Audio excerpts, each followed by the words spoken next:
What if the most dangerous place for a Russian soldier is not the trench in front of him, but the chain of command behind him? What if some of the men meant to lead the war are now feeding on it, turning fear, silence, and human lives into a private business? And before we go deeper, do me one favor. If you want sharp stories told clearly, tap like, subscribe for more, and share this video with one person who still thinks war is only about maps and missiles. Most people measure war in the wrong numbers. They look at burn tanks, long-range strikes, and the daily line on the map. They count artillery shells, drones, and casualties. Those numbers matter, but they do not tell you what a war feels like from inside a collapsing system. They do not tell you what happens when an army begins to fear itself. And that is where this story begins. Because behind Russian lines, a darker pattern has been showing through. Not in one clip, not in one rumor, not in one dramatic headline, but across testimonies, complaints, intercepted anger, and the behavior of men who no longer trust the people wearing their own uniform. The picture is ugly, and if even part of it is true, it changes the meaning of the war. This is not just a story about battlefield mistakes. It is not just a story about a stronger enemy, better Western weapons, or bad luck at the front. It is a story about what happens when pressure from above becomes more deadly than fire from ahead. It is a story about a military culture where bad news is dangerous, honesty is punished, and survival itself can become something bought, sold, or denied. The easiest way to understand this is through three very different voices. One came from a furious pro-war insider who supports the invasion but openly raged at the people managing it. Another came from a regular soldier who said he was hiding inside Russia because returning to his unit could get him killed by his own side. The third came from an elite drone operator who abandoned the system altogether. 3 men, 3 positions, 3 different levels of the machine, and all of them, in different words, pointed to the same nightmare. The front was not only under attack from Ukraine, it was being eaten from within. That is what makes this story so disturbing. When critics attack the Kremlin, loyalists can dismiss them. When foreign intelligence agencies make accusations, state media calls it propaganda. But when the anger starts coming from pro-war circles, from active soldiers, from people trained inside the system itself, the signal becomes harder to ignore. That does not automatically make every claim true. War is full of lies, panic, and theater. But when different accounts start echoing the same pattern, you do not look away, you look closer. And what appears again and again is this: corruption is not sitting on the edges of the war. It is inside the wiring. It shapes who gets supplies. It shapes who gets sent forward. It shapes which reports travel upward, which failures get hidden, and which soldiers become disposable. A weak army can still fight. A tired army can still resist. But an army that starts preying on its own people becomes something else entirely. It becomes a machine that burns trust faster than it burns fuel. Think about how military systems normally survive pressure. A commander needs accurate reports. A soldier needs to believe that risk is shared. A unit needs to trust that sacrifice has a purpose. If those things exist, even a struggling force can hold together. But once soldiers believe the truth is being faked, the food is being stolen, the fuel is disappearing, and the people above them see them as costs instead of men, the structure begins to crack. Maybe not all at once, maybe not in a dramatic collapse, but quietly, steadily, and from the inside out. That is why some of the loudest alarm came from men who were never supposed to sound weak.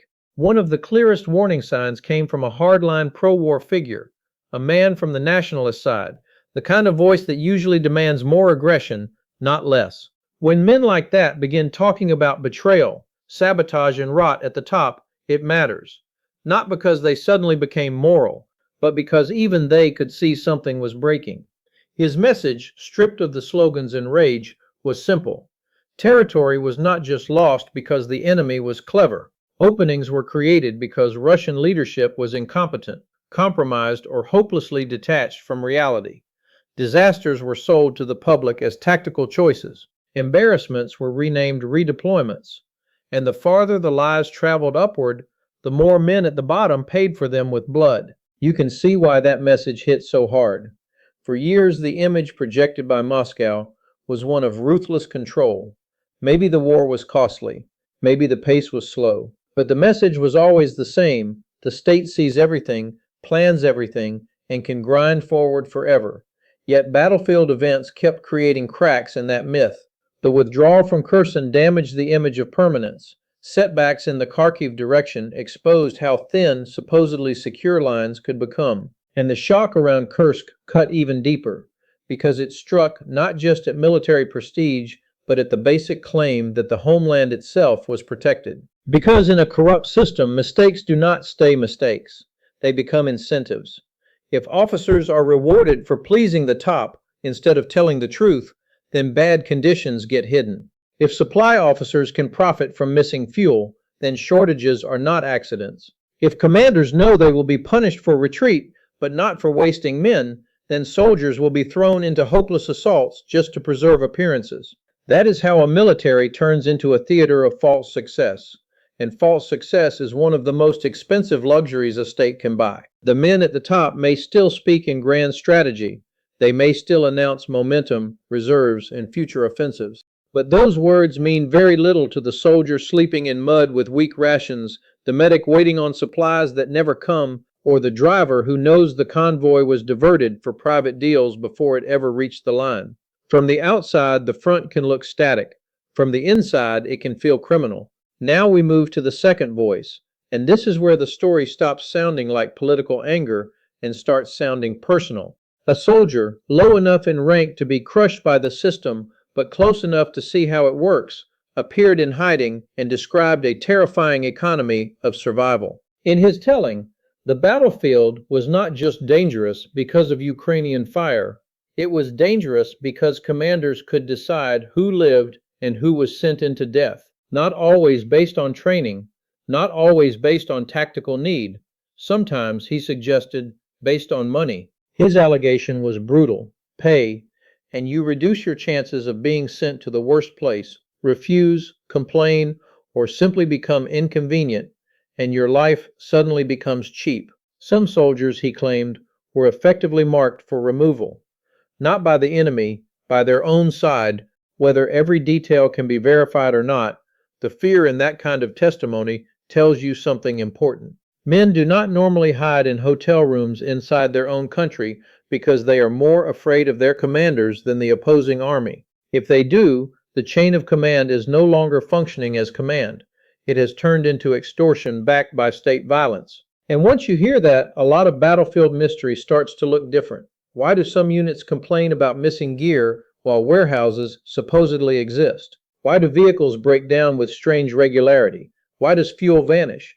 Why do frontline soldiers speak of shortages while the state still talks about massive production and national strength? Part of the answer may be the obvious one: war burns resources fast. But another part, according to repeated complaints from the Russian side itself, is theft so normalized that it almost became administrative culture. Fuel can be stolen, spare parts can be sold, weapons can be redirected, payroll can be manipulated. The dead can remain on paper, the living can disappear from it. In a clean military, these would be scandals. In a sick one, they become workflow. And when theft becomes workflow, combat power becomes fiction. An armored vehicle without fuel is a metal box. A unit with false reports is a trap. A soldier who no longer trusts his officers is already half gone. This is why corruption in wartime is not just immoral. It is operational poison. It does not simply make a state poorer. It blinds it. It weakens response times. It hollows out logistics. It creates a culture where everyone lies upward and prays downward. At that point, even genuine strengths start to fail because no one can tell what is real anymore. How many drones are actually available? How many trained men are fit to fight? How much fuel will truly arrive? Which reports reflect the front and which ones reflect fear? When those answers become uncertain, strategy becomes gambling. And there is another layer here that is even uglier. If a soldier begins to believe that his death may be useful to someone above him, the moral structure of the entire army changes. Now risk is not just shared suffering. Now risk becomes inventory management. That is the point where discipline starts to look like hunting. Not always in a literal sense. Not always with one clean order anyone can prove. But through pressure, deliberate exposure, denied evacuation, punitive assignments, and 1,000 quiet ways to tell a man he has become cheaper dead than alive. That is a horrifying thing to say. It is even more horrifying when frontline testimonies keep circling back to it. If this video is giving you a perspective you will not get from dry headlines, hit the like button now. Subscribe if you want the full picture, and send this to someone who cares about what really happens behind the official statements. Now step back and look at the battlefield through that lens. Suddenly, stalemate does not always mean stability. A line can look strong on a map and still be rotten in practice. A force can still have artillery, aviation, and manpower, and yet be strategically weak because the men inside it are exhausted, cynical, and trying to survive their own bureaucracy. That is one reason why some sectors can hold for months and then fail with shocking speed. Once decay passes a threshold, collapse can look sudden from the outside even though it was growing for a very long time. This matters especially in a war where logistics decide so much. Modern combat is not only about courage, it is about batteries, trucks, encrypted communication, repair cycles, evacuation routes, ammunition flow, drone replacements, and constant adaptation. If commanders are stealing from that bloodstream, then the enemy does not need to destroy every capability. It only needs to stress the system until the missing pieces do the rest. In that sense, corruption acts like a hidden ally for whoever is fighting against you. Every truck diverted for profit is one less answer at the front. Every fake readiness report is one future disaster waiting to happen. And then we get to the third voice, maybe the most revealing of all. Not a loud propagandist, not a regular infantryman, an operator from a supposedly elite drone environment, the kind of unit meant to represent modern warfare, precision, control, and technological advantage. If the Russian military wanted to show its future, it would point to people like that, skilled specialists, better equipment, smarter targeting, more distance from chaos. And yet, even there, in one of the most important layers of the war, the same sickness appears. The defector's testimony mattered because it broke a comforting illusion. People often assume elite units are protected from the moral collapse that hits badly supplied infantry. They assume technology cleans the system. It does not. Technology can make a broken system deadlier, but it cannot make it healthy. A drone pilot still serves a command structure. He still receives orders. He still sees how targets are selected, how pressure moves downward, how fear operates, and what happens when conscience becomes a problem. If a man in that position walks away, it tells you the rot is not only in muddy trenches, it has reached the expensive rooms too. In accounts like these, one phrase returns in different forms. Fear is the real motor, not conviction, not loyalty, not even money, at least not for everyone. Fear of punishment, fear of exposure, fear of prison, fear of being discarded, fear of being sent forward, fear of saying no. That kind of system can still move. In fact, it can move brutally, but it cannot build durable strength because fear is excellent at forcing obedience for a while and terrible at producing trust. And trust is what armies need when plans fail. Imagine the mental state of a soldier inside such a machine. You already face drones, mines, artillery, and death. Now add another uncertainty. Are your superiors trying to protect the mission or protect themselves? Will they tell the truth about your losses? Will they evacuate you if you are wounded? Will they report your death honestly? Will they send support or sell the fuel first? Will they blame your unit for a failure created by their lies? Once those doubts settle in, combat performance changes even before a shot is fired. Men hesitate. They hide information. They hoard what they can. They stop believing in sacrifice. And some begin looking for a way out. That may be the most important point in this entire story. The Kremlin can still mobilize bodies. It can still manufacture shells. It can still buy time. But time is not the same as recovery. A state can force men into uniform faster than it can rebuild trust once that trust is shattered. And no speech from Moscow can instantly repair what soldiers learn through daily experience. If the lived reality of the front is theft, coercion, and disposability, then patriotic messaging becomes background noise. So what does a government do when its own soldiers become too expensive politically, too tired psychologically, or too risky socially? It looks for replacements. And this is where the story becomes even more unsettling, because the answer does not appear to be reform. The answer appears to be substitution. Use prisoners. Use recruits from poor regions. Use migrants with few options. Use foreign contract fighters. Use anyone who can fill a trench without shaking the social calm in Moscow and St. Petersburg. That is not a sign of confidence. It is a sign of a system trying to preserve itself while hiding the real cost from its own core population. Reports about foreign manpower, including North Korean troops and other non-Russian recruits tied to war-related service, fit this pattern whether one looks at them morally, politically, or militarily. In the short term, they plug holes. That is real. They help avoid another deeply unpopular mass mobilization. They reduce pressure on urban elites. They allow the Kremlin to keep saying the state remains in control. But every shortcut has a future bill, and this one may be enormous, because armies are not just piles of bodies. They are systems of communication, trust, repetition, and shared understanding. If men do not share language, training standards, expectations, or loyalty, coordination becomes fragile. If they also know they are being used as expendable stopgaps, motivation sinks even further. That is how you create formations that can absorb punishment but struggle to execute complex action. They can fill space, they can attack in waves, they can die, but can they adapt under drone pressure, night movement, electronic warfare, and rapid targeting? That is much harder. Pause here for a second and think about the long-term picture. What kind of military emerges from this? One where frontline men fear extortion, one where elite operators fear what they are becoming, one where nationalists rage at betrayal above them, one where manpower is patched together from people with different languages, different motives, and often very little reason to trust the flag they serve under. Can such a force continue fighting? Yes, for longer than many expect. Can it remain coherent forever? That is a very different question, because history shows that armies do not only collapse when they run out of bullets.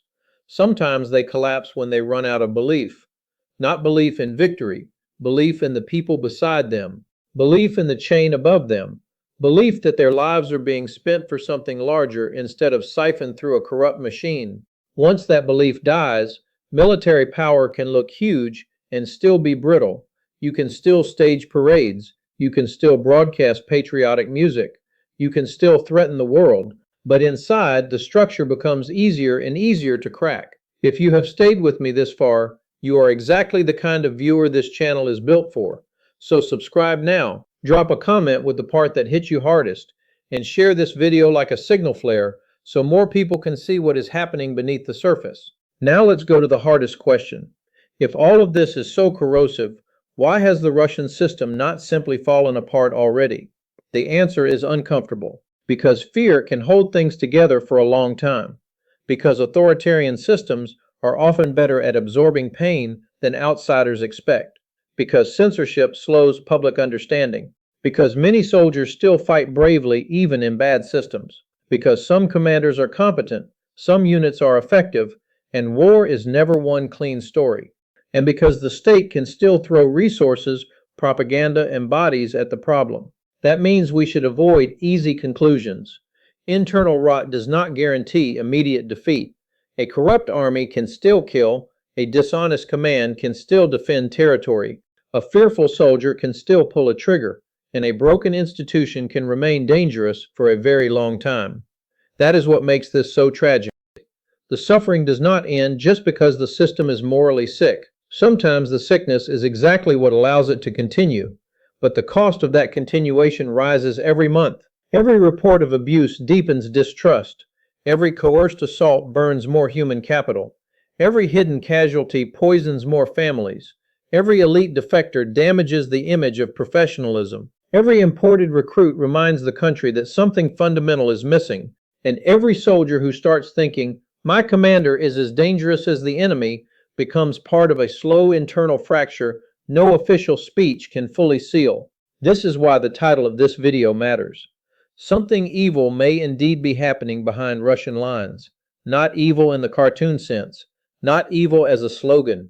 Evil in the cold, bureaucratic sense, where a system learns to survive by treating men as disposable entries, where pressure turns inward, where truth becomes a threat, and where the easiest way to manage failure is to bury it under more bodies. That kind of evil rarely appears all at once. It grows inside routines, inside signatures, inside falsified reports, inside whispered warnings, inside the silence after someone refuses to pay. And this is where the phrase hunting their own troops stops sounding like exaggeration and starts sounding like a description of incentives. When survival depends on pleasing predatory superiors, soldiers are being hunted by a structure, even if no single order is ever shown on camera. When men are pushed into impossible attacks to protect someone else's career, they are being hunted by ambition. When fear becomes the central tool of management, they are being hunted by the system itself. That is the true horror here. The battlefield is no longer only a place, it becomes a relationship. And that relationship is turning predatory. There is also a lesson here beyond Russia. Any military, any state, any institution that confuses obedience with strength walks toward the same cliff. Once people are punished for telling the truth, leaders begin governing fantasies. Once human beings become accounting units, waste becomes normal. Once fear replaces trust, order becomes brittle, even if it looks solid from far away. That does not just destroy performance, it destroys moral reality. And eventually, moral collapse becomes military collapse, even if there are many violent chapters in between. So as this war goes on, watch for more than explosions. Watch for the signs of internal predation. Watch for soldiers refusing return orders. Watch for strange supply failures. Watch for more angry voices from inside pro-war circles. Watch for defections from places that were supposed to be secure. Watch for the growing need to plug front lines with outsiders. Those are not side notes. They are clues. They tell you whether the machine is adapting or merely consuming itself in slower motion. And in the end, that may be the most powerful truth of all. An army can survive losing ground, it can survive losing equipment, it can even survive losing huge numbers of men.